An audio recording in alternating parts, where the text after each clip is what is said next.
यं प्रवरजन्तमुपेत्यमुपेत्यकृत्यं द्वैपायनो विरहकातरः आजुहाव पुत्रेऽपि तन्मयतयोतरोऽभिनेतुः तं सर्वभूतहृदयं मुनिमानतोऽस्मि।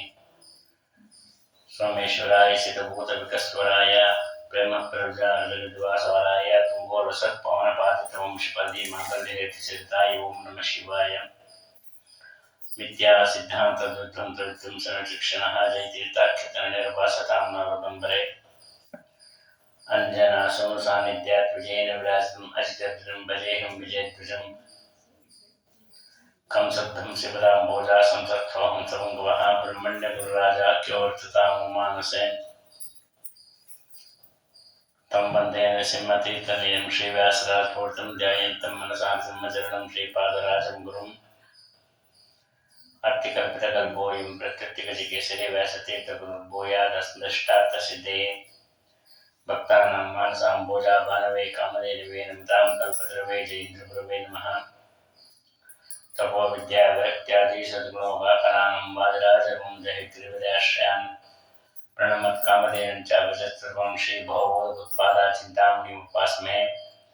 पूज्याय राघवेन्द्रार्य सत्यधर्मरताय च भजतां कल्पवृक्षाय नमतां कामधेनुवे सत्याभिज्ञकराब्जोक्तान् पञ्चाशुद्धोषभोजकान् सत्यप्रमोदतीर्थार्य नौमि न्यायसुधारतान् सुधासेवा समद्भूतं सुविद्वन्मणिरागं ताम्रपर्णिगुरुन् वन्दे सुविद्याबोधकं मम।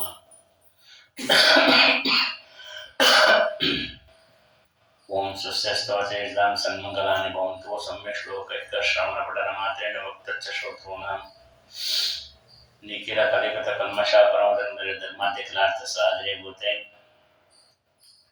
श्रीमहाभारततात्पर्यनिर्णये अद्य कथाप्रारम्भे सति किञ्चित् पूर्वकथानुवादः।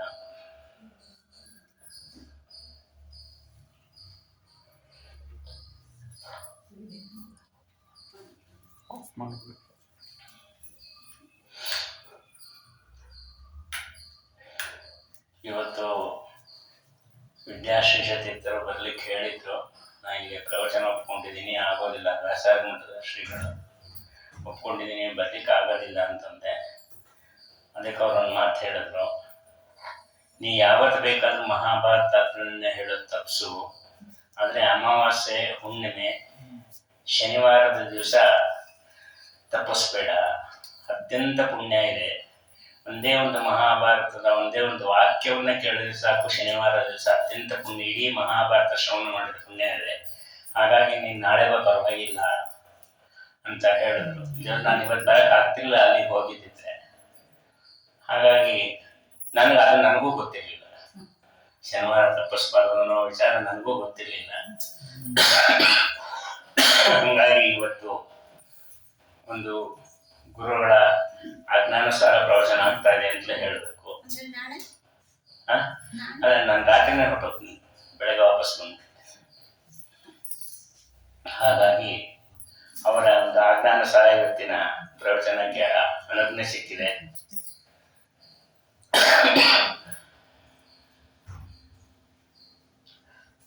ಪಾಂಡುರಾಜ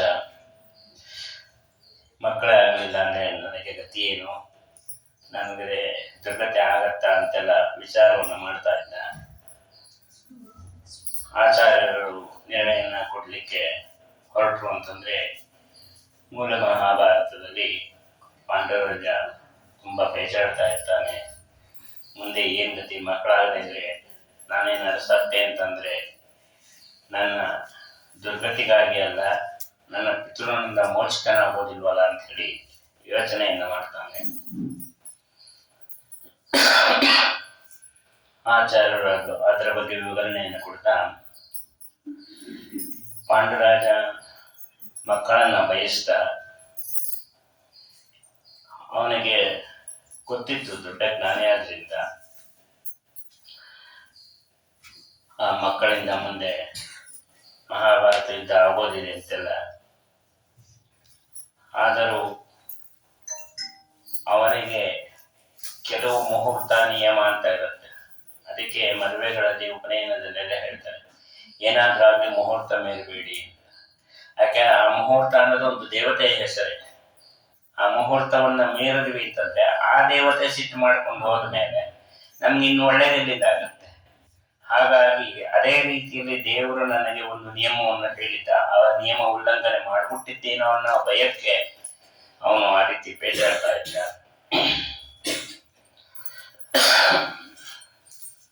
ಸಾಮಾನ್ಯವಾಗಿ ಯಾವುದೋ ಒಂದು ಮಕ್ಕಳಾಗಲಿ ಅಂತ ಅವನಿಗೆ ಇಚ್ಛೆ ಇರಲಿಲ್ಲ. ಅವನಿಗೆ ಗೊತ್ತಿತ್ತು ಆಧಿಕಾರಿಕ ಮಕ್ಕಳೇ ಬೇಕು ಅಂತ ಹೇಳಿ. ಹಾಗಾಗಿ ಅವನು ದೇವತೆಗಳನ್ನ ಜಗತ್ತಿಗೆ ಕೊಡಬೇಕಾಗಿತ್ತು. ಆ ದೇವತೆಗಳನ್ನ ಕೊಡಬೇಕು ಅಂತಂದ್ರೆ ಸುಲಭದ ಮಾತಲ್ಲ, ಋಷಿಮುನಿಗಳ ಅನುಗ್ರಹವೂ ಇರಬೇಕು. ಹೇಳ್ತಾರೆ, ನಮಗೆ ಗೊತ್ತಿದೆ ಅಂತ ಹೇಳಿ ಒಂದು ಸಲ ಅವಳು ಮಂತ್ರ ಹೇಳಿದ್ಲು ಕುಂತಿದ್ದೇವಿ, ಸೂರ್ಯ ಬಂದ. ಆದ್ರೆ ಪುನಃ ಮಂತ್ರ ಋಷಿಗಳ ಮುನಿಗಳು ಇಲ್ಲದೆ ಮಂತ್ರ ಹೇಳಿದ್ರೆ ಬರ್ತಿದ್ರು ಇಲ್ಲೋ ಅಂತ ಅನುಮಾನ ಅಂತ. ಯಾಕಂದ್ರೆ ಪ್ರತಿಯೊಬ್ಬರಿಗೂ ಅಷ್ಟೇ, ಆಚಾರ್ಯರು ಹೇಳ್ಬೇಕಾದ್ರೆ ಹೇಳ್ತಾರೆ, ಪಾಂಡುರಾಜ ಮಕ್ಕಳನ್ನ ಬಯಸಿದ್ ಯಾಕೆ ಅಂತಂದ್ರೆ ತನಗೆ ದುರ್ಗತಿ ಆಗುತ್ತೆ ಅನ್ನೋ ಭಯ ಇಲ್ಲ, ತಾನು ಏನ್ ಮಾಡ್ಬೇಕು ಅಂತ ಬಂದಿದ್ದು ನಾನು ಮಾಡ್ಲಿಲ್ಲ ಅನ್ನೋ ಯೋಚನೆನೂ ಇಲ್ಲ, ಎಲ್ಲ ಭಗವಂತನಿಗೆ ಒಪ್ಪಿಸಿದ್ದ. ಆದ್ರೆ ಆಚಾರ್ಯರು ತಾತ್ಪರ್ಯವನ್ನು ಕೊಟ್ಟಿದ್ದಾರೆ. ಇವತ್ತಿನ ಕಾಲಕ್ಕೆ ನಮಗೆ ಬಹಳ ಉಪಯುಕ್ತವಾದದ್ದು. ಮಕ್ಕಳು ಆಗಿದ್ದಾರೆ, ಈ ಶ್ರಾದ್ದವನ್ನು ಮಾಡಿದಾಗ ಅಲ್ಲಿ ಹೇಳ್ತೀವಿ ಸುಪುತ್ರ ಪ್ರಾಪ್ತಿರಸ್ತು ಅಂತ ಹೇಳಿ. ಮಕ್ಕಳು ಆಗೋಗಿರುತ್ತೆ, ಅವಾಗ ಏನ್ ಸುಪುತ್ರ ಪ್ರಾಪ್ತಿರಸ್ತು ಅಂತ ಅಂದ್ರೆ ಆಗಿರೋ ಮಕ್ಕಳು ಒಳ್ಳೆಯವರಾಗ್ಲಿ ಅಂತ ಅಷ್ಟೆ. ನಿಮಗೆ ಆಗಿರೋ ಮಕ್ಕಳೇನೆ ಸುಪುತ್ರರಾಗ್ಲಿ ಅಂತ ಅರ್ಥ. ಅಥವಾ ಯಾವ ಮಕ್ಕಳು ಇದ್ದಾರೆ ಅವರಿಗೆ ಸುಪುತ್ರರಾಗ್ಲಿ ಅಂತ. ಆ ರೀತಿಯಲ್ಲಿ ಹೇಗೆ ಹೇಳಿದ್ದಾರೆ ಹಾಗೆ ಇಲ್ಲೂ ಅದೇ ಹೇಳ್ತಾ ಇದ್ದಾರೆ. ಯಾಕೆಂದ್ರೆ ಕಲಿಯುಗ ಮುಂದೆ ಬರತಕ್ಕಂಥದ್ದು. ಆ ಕಲಿಯುಗದಲ್ಲಿ ಮಕ್ಕಳು ಭ್ರಷ್ಟರೇ ಜಾಸ್ತಿ ಇರ್ತಾರೆ. ಧರ್ಮಾಚರಣೆಯನ್ನು ಮಾಡ್ತೀನಿ ಅನ್ನೋರು ಬಹಳ ಕಡಿಮೆ. ಮಾಡ್ತೀವಿ ಅಂತಂದ್ರೆ ಅದನ್ನು ಬಿಡಿಸ್ತಕ್ಕಂಥವರೇ ಇರ್ತಾರೆ. ಮನೆಯಲ್ಲಿ ಮಾಡ್ಲಿಕ್ಕೆ ಶುರು ಮಾಡಿದ್ರೆ ಸಣ್ಣ ವಯಸ್ಸಿನಲ್ಲಿ ರಿಟೈರ್ಡ್ ಆದ್ಮೇಲೆ ಮಾಡೋದು, ಇವಾಗಿಂದ ಏನು ಅಂತ ಹೇಳ್ತಾರೆ. ನಿನ್ಗಾಗ್ಲ ವೈರಾಗ್ಯ ಬಂದ್ಬಿಡುತ್ತೆ, ಎಷ್ಟು ಚಿಕ್ಕ ವಯಸ್ಸಿಂದ ಯಾಕೆ ಶುರು ಮಾಡ್ತೀವಿ, ಏನೋ ಅಂತ ಹೇಳಿ ತಪ್ಸೋದ್ರಲ್ಲೇ ಇರುತ್ತೆ. ಹಾಗಾಗಿ ಈ ಭ್ರಷ್ಟಾಚಾರವನ್ನ ಮಾಡೋದಕ್ಕೆ ಎಲ್ಲ ಒಟ್ಟು ಕೂಡಿ ಮಾಡ್ತಾರೆ. ಧರ್ಮಾಚರಣೆಯನ್ನು ಮಾಡ್ಬೇಕಾದ್ರೆ ನೀ ಬೇಕಾದ್ರೆ ಮಾಡ್ಕೊ, ನನಗೆ ಬೇರೆ ಕೆಲಸ ಇದೆ ಹೋಗ್ತೀನಿ ಅನ್ನೋ ರೀತಿಯಲ್ಲಿ ಹೋಗ್ತಾರೆ. ಹಾಗಾಗಿ ಅತಾನ್ಯತಾ ಸುಕೃತಾನ್ಯ ಭಜಂತಿ ಸದ್ಗತಿಂ ನರಾಹ ಯದೈವ ಧರ್ಮ ಭೂಷಣೋ ಜಗಾಮ ಸಂಧ್ಯಕಾ ಸುತಾಹ. ನಿನ್ನೆ ಹೇಳಿದಂತೆ ರುಕ್ಮಾಂಗದನ ಮಗನಿಗೆ ಮಕ್ಕಳಿಲ್ಲದೆ ಇದ್ದರು. ಅವನು ಏಕಾದಶಿ ವ್ರತವನ್ನ ನಿಷ್ಠೆಯಿಂದ ಆಚರಣೆಯನ್ನು ಮಾಡಿ ರಾಜ್ಯವನ್ನ ಸರಿಯಾಗಿ ಪರಿಪಾಲನೆಯನ್ನು ಮಾಡಿದ್ದಕ್ಕೆ ಅವನಿಗೆ ಸದ್ಗತಿಯಾಯಿತು. ಹಾಗಾದ್ರೆ ಮೂಲ ಮಹಾಭಾರತದಲ್ಲಿ ಒಂದು ತಾತ್ಪರ್ಯ ನಿರ್ಣಯದಲ್ಲಿ ಇವೆಲ್ಲ ಹೇಳೋದ್ರ ಬದಲು ಮಹಾಭಾರತದಲ್ಲಿ ಎಲ್ಲ ಹೇಳ್ಕೊಂಡು ಬಂದ್ಬಿಡ್ಬೋದಾಗಿತ್ತಲ್ಲ ಅಂತಂದ್ರೆ ಇದು ಮಾರ್ಕೆಟ್ ಅಲ್ಲಿರೋ ಸರ್ಕ ಆಗಬಾರದು.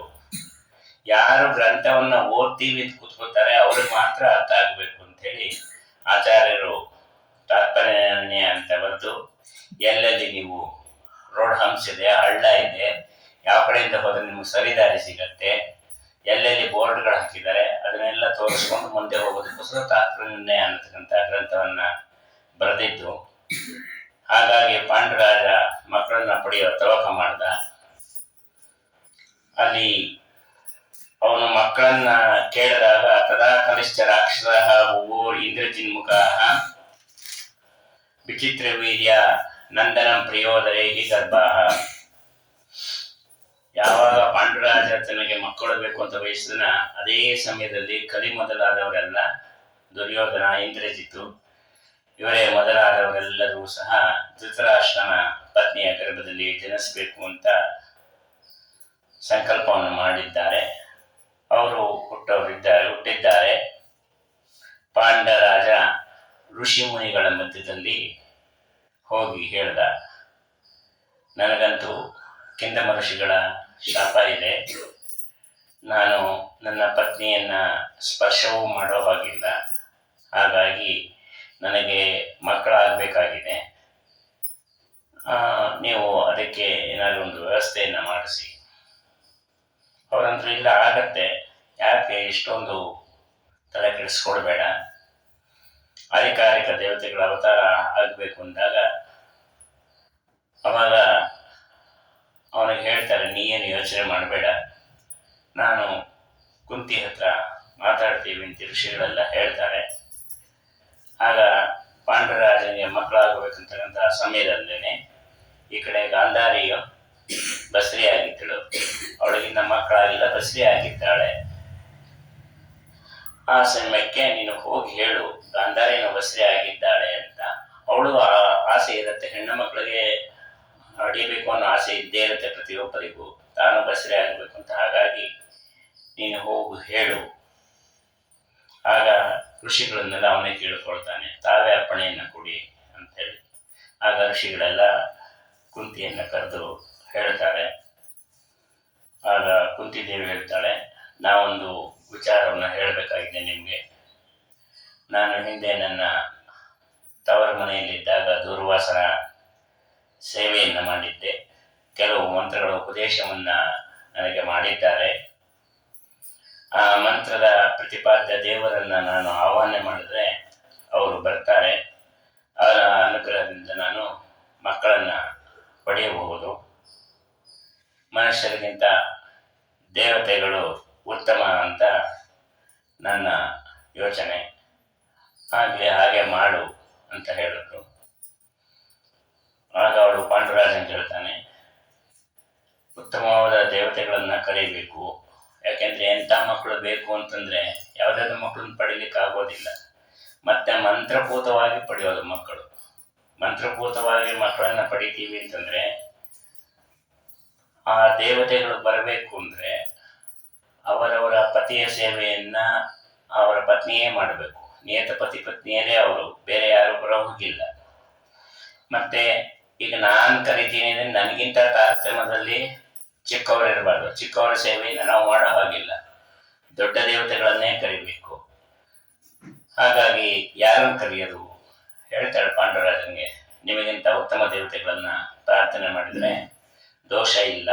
ಯಾಕೆಂದರೆ ಹಿರಿಯರ ಸೇವೆಯನ್ನು ಮಾಡಿದಾಗ ಪುಣ್ಯ ಬರುತ್ತೆ, ಚಿಕ್ಕವ್ರಿಗೆ ನಾವು ಸೇವೆಯನ್ನು ಮಾಡಬಾರ್ದು ಅನ್ನೋದನ್ನು ಆಚಾರ್ಯರು ಏನು ಹೇಳಿದ್ದಾರೆ ಅದನ್ನು ಹೇಳಿದಾಗ ಸರಿ ಹಾಗೆ ಆಗಲಿ ಅಂತಾರೆ. ಯಾಕೆಂತಂದರೆ ಶಾಸ್ತ್ರದಲ್ಲಿ ಇರೋದು ಹಾಗೆ, ಎಲ್ಲರೂ ಸತಿಪತಿಯರು ಒಟ್ಟಾಗೆ ಇರತಕ್ಕಂಥದ್ದು. ಯಾರು ದೇವತೆಗಳು ಒಬ್ಬೊಬ್ಬರೇ ಇದ್ದಾರೆ ಅಂತ ಎಲ್ಲೂ ಇಲ್ಲೇ ಇಲ್ಲ. ಕೃತಯುಗದಲ್ಲಿ ಅಲ್ಲಿದ್ದರೂ ದೇವಲೋಕದಲ್ಲಿದ್ದರೂ ಅವರು ದಂಪತಿಗಳೇ, ಅಲ್ಲೂ ದಂಪತಿಗಳೇ. ಆದ್ದರಿಂದ ಅವರು ಆನಂದವಾಗಿ ಇರ್ತಾರೆ. ಇದೆಲ್ಲ ಕೃತಯುಗ ಧರ್ಮ. ಕೃತಯುಗದಲ್ಲೂ ಅವರು ಯಾವಾಗಲೂ ಆನಂದದಲ್ಲಿ ಇರಬೇಕು ಅನ್ನತಕ್ಕಂಥದ್ದು ನಿಯಮ ಇತ್ತು. ಸರಿ ಹಾಗೆ ಆಗಲಿ ಅಂತ ಹೇಳಿದ್ರು. ಅಷ್ಟೊತ್ತಾಗಲೇ ದ್ವಾಪರಯುಗ ಬಂದಿರೋದೀಗ. ಈ ದ್ವಾಪರಯುಗದಲ್ಲಿ ಭಗವಂತ ಏನು ಮಾಡ್ದ, ಅಪ್ಸರಾ ಸ್ತ್ರೀಯರ ಜನನವನ್ನು ಮಾಡಿದ್ದಾನೆ. ಅವರಿಗೆ ಅವರನ್ನು ಯಾರು ಪತ್ನಿಯಾಗಿ ಪಡೆಯಲಿಕ್ಕೆ ಇಷ್ಟಪಡಲಿಲ್ಲ. ಹಾಗಾಗಿ ನಿಮಗೆ ಪತಿಯರು ಇಲ್ಲದೇ ಇರೋದ್ರಿಂದ ನಿಮಗೆ ಮೋಕ್ಷ ಇಲ್ಲ, ನಿಮಗೆ ಮುಕ್ತಿನೂ ಸಿಗೋದಿಲ್ಲ ಅಂತ ಹೇಳ್ದ. ಸ್ವಸ್ತ್ರೀಯೋ ಹೋತಿ ಕಾರಣೇ ಯದಾನ್ಯತಾ ಸ್ಥಿತಾಸ್ತದ ಧೃನ್ವಯ ಸ್ವರೂಪ ಸಹ ವಿಪತ್ತತೋ ಭವಿಷ್ಯತಿ. ನಿಯತ ಪತ್ತಿಗಳುಳ್ಳಂತಹ ಸ್ತ್ರೀಯರು ಅಂದರೆ ರುದ್ರದೇವರು, ಪಾರ್ವತಿ ದೇವಿ, ಇಂದ್ರದೇವರು, ಶಚಿ ದೇವಿ, ಈ ಥರ ಜೊತೆಯಲ್ಲಿ ಯಾರಿದ್ದಾರೆ ಇವರು ಯಾವುದೇ ಪ್ರಬಲವಾದ ಕಾರಣ ಅಥವಾ ಪರಪುರುಷ ಸಂಘದಲ್ಲೇ ಇದ್ದರೆ ಅದು ಅಪಾರವಾದಂಥ ದುಃಖವನ್ನು ಕೊಡತಕ್ಕಂಥದ್ದು ಅವರಿಗೆ. ಹಾಗಾಗಿ ಅವ್ರು ಯಾರು ಆ ರೀತಿ ಮಾಡೋದಿಲ್ಲ, ವಿಪತ್ತಿಗೆ ಒಳಗಾಗೋದಿಲ್ಲ ಅಂತ ಹೇಳಿ ಪಾಂಡವರಾಜನಿಗೆ ಹೇಳಿದ್ರು. ನೀವು ಒಂದು ವೇಳೆ ಸಣ್ಣವರನ್ನ ಹೇಳಿದರೆ ಕಷ್ಟ ಆಗತ್ತೆ, ಯಾರನ್ನು ಕರೀಲಿ ಇನ್ನೊಮ್ಮೆ ಯೋಚನೆಯನ್ನು ಮಾಡಿ ಹೇಳು. ಸರಿ, ಅವನು ಹೇಳ್ದ, ದೊಡ್ಡವರನ್ನೇ ಕರಿ, ನನಗೇನು ತೊಂದರೆ ಏನಿಲ್ಲ, ಯಾರಾದರೂ ನಾನು ಸೇವೆ ಮಾಡಲಿಕ್ಕೆ ಸಿದ್ಧ ಇದ್ದೀನಿ. ಆದರೆ ನನಗೆ ಮಗನಾಗಿ ಬರತಕ್ಕಂಥವನು ಧಾರ್ಮಿಕನಾಗಿರಬೇಕು. ಅಧಾರ್ಮಿಕನಾದರೆ ಪ್ರಜೆಗಳಿಗೆ ಏನೇ ಕಷ್ಟ ಆದರೂ ಬಂದು ರಾಜನ ಹತ್ರ ಹೇಳ್ಕೊಳ್ಳಿಕ್ಕೆ ಆಗೋದಿಲ್ಲ. ಯಾರೋ ಬಂದು ನಮ್ಗೆ ಹಿಡ್ಕೊಂಡು ಹೊಡಿತಾ ಇದ್ದಾರೆ ಅಂತಂದರೆ ಇನ್ನೊಂದು 4 ಹೊಡೆದ್ಬಿಟ್ರೆ ನನ್ನ ಹೆಸರು ಹೇಳ್ಬೇಡ್ರಿ ಅಂದರೆ ಅವನು ಅಂತ ರಾಜ ತಗೊಂಡು ಏನು ಮಾಡೋದು? ಹೌದಲ್ಲ? ಹಾಗಿರಬಾರ್ದು. ಅವ್ರು ಹೊಡಿತಿದ್ದಾರೆ ಅಂದರೆ ಬಿಡಿಸೋಂಥವನಿರಬೇಕು. ರಾಜನಾದವನಿಗೆ ಒಂದು ಧರ್ಮ ಅಂತ ಇರಬೇಕು. ಅದನ್ನ ಮಹಾಭಾರತದಲ್ಲಿ ಹೇಳ್ತಾರೆ. ಪ್ರಹ್ಲಾದ ರಾಜರ ಹತ್ರ ಒಬ್ಬ ಋಷಿಕುಮಾರ ಸುಧನ್ವ ಅಂತ, ಅವನು ಒಂದು ವ್ಯಾಜ್ಯವನ್ನು ತಗೊಂಡು ಬಂದ. ಆ ವ್ಯಾಜ್ಯವನ್ನು ತಂದ್ರೆ ಇಬ್ಬರಿರ್ಲೇಬೇಕಲ್ಲ, ಒಬ್ಬ ತಪ್ಪು ಮಾಡಿದವನು, ಇನ್ನೊಬ್ಬ ಜಾಡಿ ಹೇಳಿದವನು ಅಂತ, ಇಬ್ಬರಿರ್ಲೇಬೇಕು. ಸರಿ, ಆ ಋಷಿಕುಮಾರ ಸುಧನ್ವ ಅಂತ ಅವನ ಹೆಸರು. ಅವನ ಜೊತೆಗೆ ಇನ್ನೊಬ್ಬ ಇದ್ದವನು ಯಾರು ಅಂದ್ರೆ ಪ್ರಹ್ಲಾದ ರಾಜನ ಮಗ ವಿರೋಚನನ ಮೇಲೆ ಕೇಸ್ ತಗೊಂಡು ಹೋಗಿದ್ದಾನೆ. ಇಬ್ರು ಏನಿತ್ತು ಅಂತಂದ್ರೆ, ಬ್ರಾಹ್ಮಣ ಶ್ರೇಷ್ಠನೋ ಕ್ಷತ್ರಿಯ ಶ್ರೇಷ್ಠನೋ ಅಂತ ಒಂದು ವಾಕ್ಯಾರ್ಥ ನಡೀತಾ ಇತ್ತು. ಅದ್ರೊಳಗೆ ನಾನ್ ಸೋತ್ರೆ ನಿನಗೆ ನನ್ನ ತಲೆಯನ್ನು ಕತ್ತರಿಸಿ ನಿನಗೆ ಸಮರ್ಪಣೆ ಮಾಡ್ತೀನಿ, ನೀ ಸೋತ್ರೆ ನನಗೆ ಕೊಡಬೇಕು ಅಂತ ಇತ್ತು. ಸರಿ, ಅದನ್ನ ಬಂದು ಪ್ರಹ್ಲಾದ ರಾಜರ ಮುಂದೆ ಹೇಳಿದ್ರು. ನೋಡು ವಿರೋಚನ ನಿನ್ನ ಮಗ ಅಂತ ಹೇಳಿ ನೀನು ಏನೇನೋ ಜಡ್ಜ್ಮೆಂಟ್ ಕೊಡೋ ಹಾಗಿಲ್ಲ, ಸರಿಯಾಗಿ ಶಾಸ್ತ್ರಬದ್ಧವಾಗಿ ಏನಿದೆಯೋ ಅದನ್ನು ಕೊಡು. ನೀನು ಕೊಟ್ಟ ಮೇಲೆ ನಾವು ತಿರ್ಗಾ ಹೈಕೋರ್ಟ್ ಅಲ್ಲಿ ಇಲ್ಲಿ ಎಲ್ಲೂ ಹೋಗೋದಿಲ್ಲ, ನಿಂದೆ ಫೈನಲ್. ಹಾಗಾಗಿ ನೀ ಏನು ಕೊಡ್ತೀಯೋ ಕೊಡು. ನೀ ಕೊಟ್ರೆ ನಾವು ತಿರ್ಗಾ ಇನ್ಯಾರನ್ನು ಕೇಳೋ ಹಾಗಿರ್ಬಾರ್ದು, ಅಥವಾ ರಾಜ ಮೋಸ ಮಾಡ್ದ ನಿನಗೆ ಅಂತ ಯಾರು ಅನ್ಬಾರ್ದು. ಆ ರೀತಿಯಲ್ಲಿ ಹೇಳು. ಸರಿ, ಅವನು ಕಟ್ಕಟ್ಟಲ್ಲಿ ಕೂಡಿಸಿದ್ದಾರೆ, ಹೇಳಬೇಕು. ಆಗ ಇಷ್ಟದನ್ನು ಇನ್ನೊಮ್ಮೆ ಎದುರಿಸ್ತಾನೆ ಪ್ರಹ್ಲಾದ ರಾಜರಿಗೆ. ನೋಡು, ನಿನ್ನ ಮಗ ಅಂತ ಏನಾದ್ರು ಮೋಹದಿಂದ ನೀನೇನಾದ್ರೂ ತೀರ್ಮಾನ ಕೊಟ್ಟೆ ಅಂದ್ರೆ ಪರಲೋಕದಲ್ಲಿ ಹೋಗಿ ತುಂಬಾ ಕಷ್ಟ ಅನುಭವಿಸ್ತೀಯ. ಸರಿ ಆಯ್ತು, ಎಲ್ಲ ಆಗಿದೆ. ಅಪ್ಪನ ಹತ್ರನೇ ತೀರ್ಮಾನ ಅಲ್ಲ ಅಂತ ಇವನು ಧೈರ್ಯವಾಗಿದ್ದಾನೆ, ಅಪ್ಪ ನನ್ನ ಕಡೆಗೆ ಯಾವತ್ತಿದ್ರು ತೀರ್ಮಾನ ಕೊಡ್ತಾನೆ ಅಂತ ಇವನಿಗೆ. ಸರಿ, ಪ್ರಹ್ಲಾದ ರಾಜರು ತೀರ್ಮಾನ ಕೊಟ್ಟರು, ಸುಧನ್ವನ ದಾಸ ವಿರೋಚನ ಅಂತ ಹೇಳಿ. ವಿರೋಚನ ತಲೆ ಕತ್ತರಿಸಿ ಇಡಬೇಕು. ಆಗ ಅವನು ಸುಧನ್ವ ಅಂದ, ರಾಜ ನೀನು ಧಾರ್ಮಿಕನಿದ್ಯಾ, ನಿನ್ನ ಮಗನ ಶಿರಸ್ತವನ್ನ ನಾನೇನು ಮಾಡಬೇಕಾಗಿಲ್ಲ, ಅವನ ತಲೆ ಅವನೇ ಇಟ್ಕೊಳ್ಳಿ, ನಮ್ಮ ಇದಕ್ಕೆ ನೀನು ನ್ಯಾಯ ಕೊಟ್ಟಿದ್ಯಾ ಅಂತ ಹೇಳಿ ಅವನು ತಲೆಬಾಗಿ ಹೋಗ್ತಾನೆ. ಇದು ರಾಜಧರ್ಮ ಅಂತಂದ್ರೆ ಹೀಗಿರ್ಬೇಕು ಅಂತ. ಭೀಷ್ಮಾಚಾರ್ಯರಂತೂ 18 ಶ್ಲೋಕದಲ್ಲಿ ಹೇಳ್ತಾರೆ ರಾಜಧರ್ಮವನ್ನ ಹೇಗಿರ್ಬೇಕು. ಯಾಕೆಂತಂದ್ರೆ ಒಬ್ಬ ರಾಜ ಅವನು ಶಿಕ್ಷೆಯನ್ನ ಕೊಡೋದಕ್ಕೆ ಮುಂಚಿತವಾಗಿ ಸಿಕ್ಕಾಪಟ್ಟೆ ಯೋಚನೆ ಮಾಡಬೇಕಂತೆ. ಶಿಕ್ಷೆ ಕೊಡೋದು ತಪ್ಪಿದ್ರು ಕೆಲವು ಸಲ ಶಿಕ್ಷೆ ಕೊಡಬಾರ್ದು ಅಂತ ಸಂದರ್ಭ ಬರುತ್ತೆ. ಯಾಕೆಂದ್ರೆ ಏನೋ ಒಂದು ಮರಣದಂಡನೆ ಶಿಕ್ಷೆ ಇರುತ್ತೆ, ಆ ಮನೆಗೆ ಅವನೇ ಆಧಾರ ಸ್ತಂಭ ಆಗಿರ್ತಾನೆ. ಅವ್ರಿಗೆ ಮರಣದಂಡನೆ ಶಿಕ್ಷೆ ಕೊಟ್ಟರೆ ಉಳಿದವ್ರನ್ನೆಲ್ಲ ನೋಡ್ಕೊಳ್ಳೋರು ಯಾರು, ಅವ್ರನ್ನೆಲ್ಲ ನಿರ್ಗತಿಕರನ್ನ ಮಾಡ್ದಂಗಾಗತ್ತೆ. ಅವಾಗ ಎಂತ ಶಿಕ್ಷೆ ಕೊಡ್ಬೇಕು, ಇದನ್ನೆಲ್ಲ ನೋಡ್ಬೇಕು ರಾಜನ ಕರ್ತವ್ಯ. ಹಾಗಾಗಿ ಅವನು ರಾಜ್ಯವನ್ನ ಆಳೋದು ಎಷ್ಟು ಇದೋ ಧರ್ಮವನ್ನು ಅಷ್ಟು ತಿಳ್ಕೊಂಡಿರ್ಬೇಕು ರಾಜನಾದವನು. ಹಾಗಾಗಿ ನನಗೆ ಅಂತ ಒಬ್ಬ ಧರ್ಮದೇವತೆ ಇನ್ನ ಕರಿ ಅಂತಂದು. ಸರಿ, ಯಮಧರ್ಮರಾಜನ ಕರೆದಿದ್ದಾಳೆ. ಇತೀರತೆ ತಯಾಯ ಮಹಾಸಮಾಹುತೋ ಗಮನ್ ಅದ್ಭುತಂ ಮುಹುಂ. ಕರೆದ ಕೂಡಲೇ ಯಮಧರ್ಮರಾಜ ಬಂದ. ಅವನ ಅನುಗ್ರಹದಿಂದ ಧರ್ಮರಾಜನ ಅವತಾರ ಆಯಿತು. ಅಂತಹ ಉತ್ತಮ ಪುತ್ರ ಅವನ್ನ ಯಾವಾಗ ಪಡೆದ್ಲೋ ಆವಾಗ ಗಾಂಧಾರಿಗೆ ಬಹಳ ಬೇಜಾರಾಯಿತು. ನಾ ಇನ್ನೂ ಬಸ್ಲಿ ಹಾಗೇ ಇದ್ದೀನಿ, ಇನ್ನೂ ನನಗೆ ಮಗನೇ ಹುಟ್ಟಿಲ್ಲ ಅಂಥೇಳಿ ಅವಳ ಗರ್ಭವನ್ನು ಚೆನ್ನಾಗಿ ಹೊಡ್ಕೊಂಡಿದ್ದಾಳೆ. ಹೊಡ್ಕೊಂಡಾಗ ಗರ್ಭಪಾತಾಗಿ ಕೆಳಗೆ ಬಿದ್ದಿದೆ. ಬಿದ್ದಾಗ ಒಂದು 108 ಸಣ್ಣ ಸಣ್ಣ ಬೀಜಗಳಂತೆ ಬಿದ್ದವು. ಆಗ ವೇದವ್ಯಾಸ ದೇವರು ಬಂದು ಅದನ್ನೆಲ್ಲ ಒಂದು ಗಡಿಗೆಯಲ್ಲಿ ಇಟ್ಟು ಆ ಗಡಿಗೆಯಿಂದ ಅದಕ್ಕೆ ತುಪ್ಪವನ್ನು ಹಾಕಿ, ಹಿಂದಿನ ಕಾಲದಲ್ಲಿ ಮಾಡೋರು ಅದೆಲ್ಲ ಇತ್ತು, ಮಾಡಿದ್ರೆ ದಿವಸ ಒಬ್ಬೊಬ್ಬರು ಹುಟ್ಟುಕೊಂಡು ಬಂದರು. ಶತಾನ್ಮತಾಃ ವಿಭೇದದ ಶತಂ ಸುಯೋಧನಾಃ ದಯಿತಾಃ ಭೂಭಾರನ್ವಯಂ ತ್ರಿಹೃತತಃ ಶತೋತ್ತರ ಚ ದುಶ್ಶಲ. 101 ಮಕ್ಕಳು, 100 ಮಕ್ಕಳು ಗಂಡು ಮಕ್ಕಳು, 101ನೇದು ಹೆಣ್ಣು, ಅವಳೇ ದುಶ್ಶಲ. ಅಲ್ಲಿ ಹೇಳ್ತಾರೆ, ಹೇಗಿದ್ರು ಗರ್ಭ ಬಿದ್ದೋಗಿತ್ತು, ಅದನ್ನು ತಂದು ತಿರ್ಗಾ ತೆಗೆದು ಗಡಿಗೆಯಲ್ಲಿಟ್ಟು ಅವ್ರನ್ನ ಬೆಳೆಸಿ ಮಾಡಿ ಯುದ್ಧ ಮಾಡಿ ಇವೆಲ್ಲ ಮಾಡೋದ್ರ ಬದಲು ಹಾಗೆ ಬಿಟ್ಬಿಟ್ಟಿದ್ದಿದ್ರೆ ಏನಾಗ್ತಾ ಇತ್ತು? ವೇದವ್ಯಾಸ ದೇವರಿಗೆ ಏನು ಬೇರೆ ಕೆಲಸ ಇರಲಿಲ್ವಾ? ಅದಕ್ಕೆ ಹೇಳ್ತಾರೆ, ಕಲಿಯ ನಾಶ ಆಗ್ಬೇಕಾಗಿತ್ತು. ಹಾಗೆ ಹುಟ್ಟಿದ್ರೆ ಕಲಿ ಇನ್ನೊಂದ್ ಕಡೆ ಹುಟ್ಕೋತಿದ್ದ. ಹಾಗಾಗಿ ಅವನ ನಾಶ ಆಗ್ಬೇಕು ಅಂತಲೇ ಆ ಗರ್ಭವನ್ನ ರಕ್ಷಣೆಯಿಂದ ಮಾಡಿದ್ದು. ಪರಾಶರಾತ್ಮಜೋ ವಿಭು ವಿಚಿತ್ರ ವೀರ್ಯೋದ್ಭವಂ ಕಲಿಹಿ ಶಿವೋದನ ಅನುಜೇ ಪ್ರಭೂತ ಬಾಹೋರ್ಯಯುಕು. ಕಲಿನೇ ದುರ್ಯೋಧನಾದ. ಆ ದುರ್ಯೋಧನಲ್ಲಿ ಮುಖ್ಯ ಪ್ರಾಣದೇವರ ಆವೇಶ ಸನ್ನಿಧಾನವೂ ಇತ್ತು. ಯಾಕೆ ಅಂತಂದ್ರೆ ದೇವರಲ್ಲಿ ಭಕ್ತಿ ಮಾಡ್ಲಿಕ್ಕಲ್ಲ, ಭಗವದ್ ಭಕ್ತರನ್ನ ಹೊಟ್ಟೆ ಒರೆಸ್ಕೊಳ್ಲಿಕ್ಕೆ ಅಂತ ಹೇಳ್ತಾರೆ. ಯಾಕೆಂದ್ರೆ ಅದಕ್ಕೂ ತಾಕತ್ ಬೇಕಲ್ವ. ನಮ್ಗೆಲ್ಲ ಏನಾಗತ್ತೆ ಅಂದ್ರೆ ದೇವ್ರಿಲ್ಲ ಅಂತ ಒಂದು ಹಂತದವರೆಗೂ ನಾವು ಜಗಳ ಮಾಡೋರು ಅಷ್ಟೇ. ಆಮೇಲೆ ಮನೇಲಿ ದೇವ್ರ ಕೈ ಮುಕ್ಕೊಂಡು ಅವನ ಹತ್ರ ಜಗಳ ಆಡಕ್ ಹೋಗ್ತಾ ಇದ್ದೀನಿ, ನೀನ್ ರಕ್ಷಣೆ ಮಾಡೋ ಅಂತ ಕೇಳ್ಕೊಡೋರು ಅಷ್ಟೇ ನಮ್ಮ ಶಕ್ತಿ. ಅದಕ್ಕೆ ಇವನು ದುರ್ಯೋಧನ ಹಂಗಲ್ಲ, ಎಲ್ಲಾರಿದ್ರಿಗೂ ಹೇಳ್ತಾ ಇದ್ನಲ್ಲ, ಆ ಧೈರ್ಯನೂ ಬೇಕಲ್ವಾ. ನಾವು ಬೇಕಾದ್ರೆ ಹೇಳ್ಕೋಬೋದು, ನಾವು ಮನ್ಸಲ್ಲಿ ಮನೆಯಲ್ಲೇ ಬೇಕಾದ್ರೆ 4 ಜನದ ಮಧ್ಯ 10 ಜನ ಕೂತಾಗ ಹೇಳಿದ್ರೆ ನಮ್ಗೆ ಧೈರ್ಯ ಏನ್ ಅನ್ಕೊಂಡ್ಬಿಡ್ತಾರೋ ಅನ್ನೋದಾದ್ರೂ ಇರತ್ತೆ ಒಂದು. ಹಾಗಾಗಿ ಈ ದುರ್ಯೋಧನ ಎಷ್ಟು ದುಷ್ಟತನ ಮಾಡ್ಲಿಕ್ಕೆ ಧೈರ್ಯವೇ ಎಲ್ಲಿಂದ ಬಂತು ಅಂತಂದ್ರೆ ಈ ವಾಯುದೇವರ ಆವೇಶ ಇದ್ದಿದ್ದಿಂದ.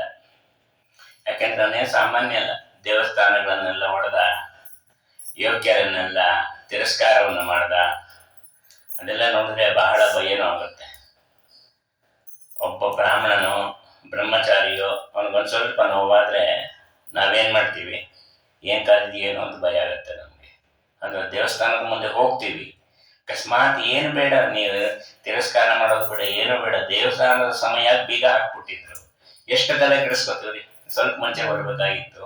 ದೇವರ ಅನುಗ್ರಹ ಆಗಲಿಲ್ಲ, ಏನಾಗತ್ತೋ ಏನೋ, ಮನೆಗೆ ಹೋಗೋದಕ್ಕೂ ಭಯ, ಇರಕ್ಕಾಗಲ್ಲ, ಬೀಗ ಹಾಕ್ಬಿಟ್ಟಾರೆ ಅಂತ ತಲೆ ಕೆಡಿಸ್ಕೊಳ್ತೀವಿ. ಅಂಥದ್ರಲ್ಲಿ ಅವನ ಸುದ್ದಿಗೆ ಹೋಗದೆ ಇರೋಂಗೆ ಆದ್ರೆ ಸಾಕು ಅಂತ ಎಷ್ಟೋ ಜನ ಇದ್ರು. ದುರ್ಯೋಧನ ಸುದ್ದಿಗೆ ನಾವು ಹೋಗೋದು ಬೇಡ ಅಂತಿದ್ರು ಬಿಡ್ತಿರ್ಲಿಲ್ವಂತೆ, ಹೋಗಿ ಕರ್ಕೊಂಬಂದ್ ಜಗಳ ಆಡೋನು. ಆ ರೀತಿಯಲ್ಲಿ ಇದ್ದಂತವನು. ಆದ್ರೆ ಅವನಿಗೆ ಧರ್ಮದ ಪ್ರಜ್ಞೆ ಇತ್ತಂತೆ. ಮೋಸ ಮಾಡ್ಬೇಕಾದ್ರೆ ಮೊದಲು ಒಳ್ಳೆ ಎಲ್ಲ ತಿಳ್ಕೊಂಡಿರ್ಬೇಕು, ಹೌದಲ್ಲ. ಈಗ ನಾವು ವಾಕ್ಯಾರ್ಥ ಮಾಡ್ಬೇಕು ಅಂತಂದ್ರೆ ಹೋಗಿ ಬೇರೆ ಮತದವ್ರ ಜೊತೆ ವಾಕ್ಯಾರ್ಥ ಮಾಡ್ಬೇಕಂದ್ರೆ ಮೊದಲು ಆ ಮತ ತಿಳ್ಕೊಂಡಿರ್ಬೇಕು.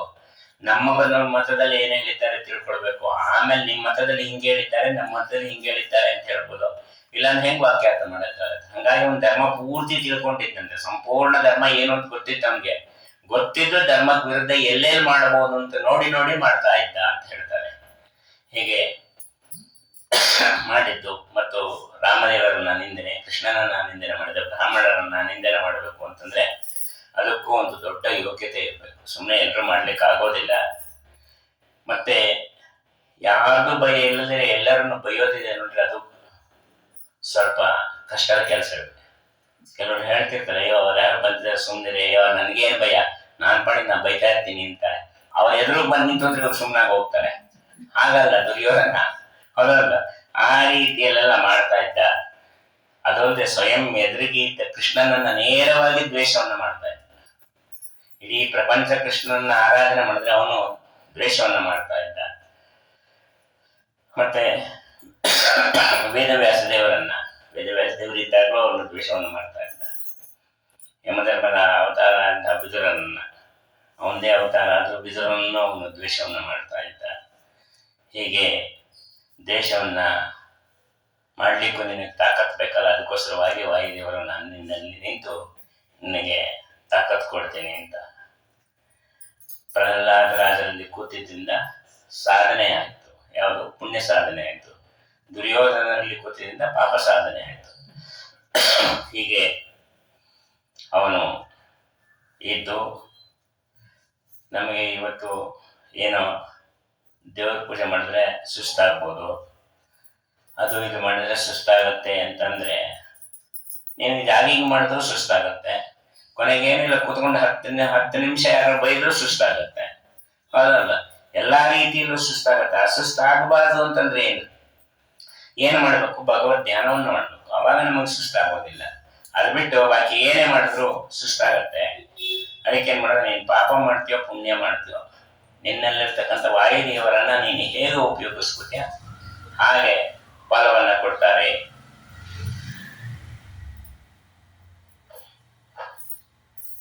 ಏತಾನ್ दिव्यश्चदेवो तस्याग्निर्देवाभ्यां नमो नमः वराहि मेरुः मूर्ध्नि श्रीविष्णो पाकसंवचाः वसुन्धरा तलोद्भवन् मुखं जितं जितैः सुतैः. ದುರ್ಯೋಧನ ಹುಟ್ಟಿದಾಗ ಕತ್ತೆಗಳೆಲ್ಲ ಕೂಗಾಡಲಿಕ್ಕೆ ಪ್ರಾರಂಭ ಮಾಡಿದಂತೆ ಅಮಂಗಲವಾದ ಅಪಶಕುನ ವಿದುರ ಅಂದ, ಇವನ್ನ ಬಿಟ್ಬಿಡು, ಇವನಿದ್ರೆ ಕುಲನಾಶ ಆಗತ್ತೆ, ನಿಮ್ ಜೊತೆ ಇರಬೇಡ ಅಂತ ಧೃತರಾಷ್ಟ್ರ ಬಾಯಿಗೆ ಬಂದ ಬೈದಂತೆ. ಮೇರು ಪರ್ವತದಲ್ಲಿ ದೇವತೆಗಳೆಲ್ಲ ಮಾತಾಡಿದ್ದೆಲ್ಲ ದೈತ್ಯರು ಕೇಳಿಸ್ಕೊಂಡಿದ್ರು. ಹಾಗಾಗಿ ಅವರೆಲ್ಲ ರುದ್ರದೇವರನ್ನ ಕುರಿತು ತಪಸ್ಸು ಮಾಡಿದ್ರು. ರುದ್ರದೇವರು ವರವನ್ನ ಕೊಟ್ಟು ನಿಮ್ಗೆ ಹೇಗೆ ಇರ್ಬೇಕೋ ಏನೇನ್ ಬೇಕೋ ಹಾಗೆ ಹುಟ್ಕೊಳ್ರಿ ಅಂತ ಹೇಳಿ ಕಳಿಸ್ಕೊಟ್ಟಿದ್ರು. ಆ ರುದ್ರದೇವರ ವರದಿಂದ ಇವನು ಕಲಿ ವಜ್ರಕಾಯನಾಗಿದ್ದ, ಮಹಾಬಲಿಷ್ಠನಾದ. ಆಮೇಲೆ ಇಂದ್ರಜಿತ್ತು ದುಶ್ಯಾಸನಾಗಿ ಹುಟ್ಟಿದ್ದಾನೆ. ರಾಮಾವತಾರದ ವಿಕರ್ಣನೇ ಈಗ ಅತಿಕಾಯನಾಗಿ ಹುಟ್ಟಿದ್ದ. ಖರದೂಷಣ ಚಿತ್ರಸೇನ ಅಂತ ಆದ. ಇನ್ನು ಎಲ್ಲ ದೈತ್ಯರು ಹುಟ್ಟಿದ್ದಾರೆ. ಸಮಸ್ತ ದೋಷ ರೂಪಿಣಃ ಶರೀರಣೋ ಹಿ ದೇವೋನ್ ಮುಷೇಷಿ ನಾಮ ದೋಹಿತಃ ಗೋವ ದುಶ್ಯಲಾಗುವಿ.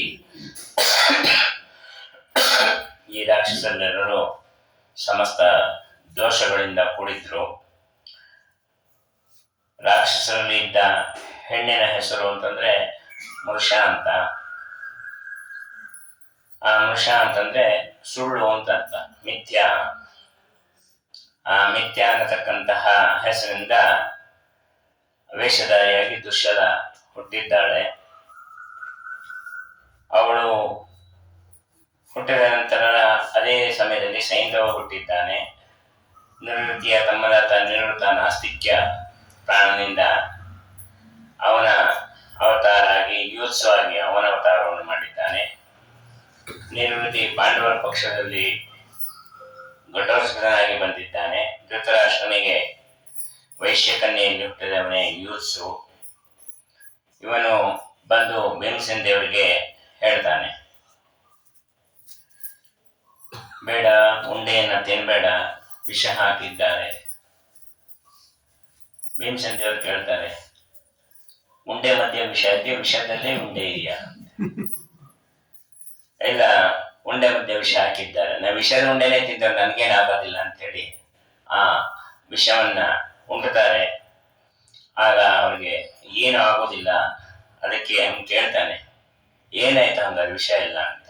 ನನಗೇನು ಗೊತ್ತು, ಜೀರ್ಣ ಆಗೋಯ್ತು. ಅವನು ಹೋಗಿ ದುರ್ಯೋಧನ ಹೇಳ್ತಾನೆ, ಅವನು ವಿಷ ತಿಂದ್ರು ಅವನು ಸಾಯೋದಿಲ್ಲ, ಬಹಳ ಎಚ್ಚರಿಕೆಯಿಂದ ಇರು ಅಂತ. ಯುಧಿಷ್ಠಿತೆ ಜಾತವು ವಾಚ ಪಾಂಡರ್ ಬಾಹೋರ್ಬಲ ಜ್ಞಾನ ಬಲಾಶ್ಚ ಧರ್ಮ ರಕ್ಷಾಚ ನಾಶ ಮುಪೇದು ಬಲವಾದ್ಭಂ ಪ್ರವಾಸಪೂತಂ. ಇನ್ನ ಧರ್ಮವನ್ನ ಬಾಹುಬಲದಿಂದ ರಕ್ಷಣೆ ಮಾಡುವಂತಹ ವ್ಯಕ್ತಿ ಇದ್ದಾನೆ. ಧರ್ಮ ಜ್ಞಾನ ಎರಡನ್ನೂ ರಕ್ಷಣೆ ಮಾಡಬೇಕಾದ್ರೆ ಜ್ಞಾನಬಲ ಬೇಕು ಮತ್ತು ತೋಳ್ಬಲನೂ ಇರಬೇಕು. ಎರಡೂ ಇರುವಂತಹ ಯಾವ್ದಾರು ಒಂದು ದೇವರನ್ನು ಆಹ್ವಾನ ಮಾಡು ಅಂತ ಹೇಳಿ ಕುಂತಿಗೆ ಪಾಂಡುರಾಜ ಹೇಳ್ತಾನೆ. ಆಗ ಜ್ಞಾನ ಮತ್ತು ಬಲ ಎರಡು ಕೂಡಿರುವುದಕ್ಕೆ ವಾಯು ಅಂತ ಹೆಸರು. ಒಭಯೋಹೋ ಅಭೇದ ಅಂತ. ವಾ ಅಂತಂದ್ರೆ ಗತಿಗಂಧನಯೋಹೋ, ವಾ ಅಂತಂದ್ರೆ ಜ್ಞಾನ, ಅಯ ಅಂತಂದ್ರೆ ಬಲ. ಎರಡು ಇದರಿಂದ ಅವರಿಗೆ ವಾಯು ಬಂದಿದ್ದು ಅಭಯಗತರಾಗಿದ್ದರಕ್ಕಿಂತವರು ಬಲ ಮತ್ತು ಜ್ಞಾನದಿಂದ ಕೂಡಿದ್ದಾರೆ. ವಾಯುವನ್ನು ಶಬ್ದದ ಅರ್ಥ. ಹಾಗಾದ್ರೆ ವಾಯುವನ್ನ ಕರಿ ಎಂದಾಗ ಪಾಂಡುರಾಜ ಸರಿ ಎಂದು ವೇದವ್ಯಾಸರೂಪಿ ಭಗವಂತ ವಿಷ್ಣು ಎಲ್ಲರೂ ಇದ್ರು. ಅವರಂದ್ರು, ಅಲ್ಲ ಅವ್ರನ್ನ ಕರಿ ಇವ್ರನ್ನ ಕರಿ ಅನ್ನೋದಕ್ಕಿಂತ ದೇವ್ರಿಗಿಂತ ಒಳ್ಳೆಯವ್ರನ್ನ ಯಾರಿದ್ದಾರೆ, ದೇವರನ್ನೇ ಕರೆದು ಬಿಡಬಾರ್ದಾಗಿತ್ತ ಅಂತ. ಅದಕ್ಕೆ ಅವಳಂದ್ಲು, ಇಲ್ಲ, ಭಗವಂತ ಈಗಾಗಲೇ ವೇದವ್ಯಾಸದಾಗಿ ಬಂದಿದ್ದಾನೆ, ನನಗೆ ಮಾವ, ನಾನು ಅವನ ಸೇವೆಯನ್ನು ಮಾಡ್ತೀನಿ, ಹಾಗಾಗಿ ನಾನು ವಿಷ್ಣುವನ್ನ ಕರೀಲಿಲ್ಲ ಅಂತ ಹೇಳ್ತಾಳೆ. ವಾಯುದೇವರನ್ನ ಕರೆದ್ರು. ವಾಯುದೇವರು ಬಂದರು. ಅವ್ರಿಗೇನು ಭೋಗ ಅದು ಇದು ಅಂತ ಏನು ನಿಯಮ ಇಲ್ಲ. ಸ್ಪೃಷ್ಟೇವಂ ಪ್ರೀತಿ ಮತಾಲೇನ ನರೇಂದ್ರಕಾಂತ ಸುಶಿವೇತ್ರ ಕುಂತಿ. ಸ್ಪೃಷ್ಟೇವಂ ಕೇವಲ ಕುಂತಿಯನ್ನ ಮುಟ್ಟೋಣದಿಂದಲೇ ಮಗುವಾಯಿತು. ದೊಡ್ಡವರು ಜ್ಞಾನಿಗಳ ಕೃಪಾದೃಷ್ಟಿ ಬಿತ್ತು ಅಂತಂದ್ರೆ ಮಕ್ಕಳಾಗತ್ತೆ. ಇನ್ನು ದೇವತೆಗಳು ಅವರಿಗೇನು ಭೋಗಾದಿಗಳು ಬೇಕಾಗಿಲ್ಲ. ಕುಂತಿಯ ತಲೆ ಮೇಲೆ ಕೈಯನ್ನು ಇಟ್ಟರು ವಾಯುದೇವರು ಭೀಮಸೇನಾಗಿ ಅವತಾರ ಮಾಡಿದ್ದಾರೆ. ಸಮೋ ಜಗತ್ಯೋಸ್ತಿ ಯಸ್ಯ ಕಶ್ಚಿತ್ ಭಕ್ತಾ ಚ ವಿಷ್ಣೋರ್ಭವಶ್ಚ ಸುತಃ. ವಾಯುದೇವರ ಸಮ ಯಾರ್ಯಾರೂ ಇಲ್ಲ, ಅವರಿಗೆ ಭೀಮ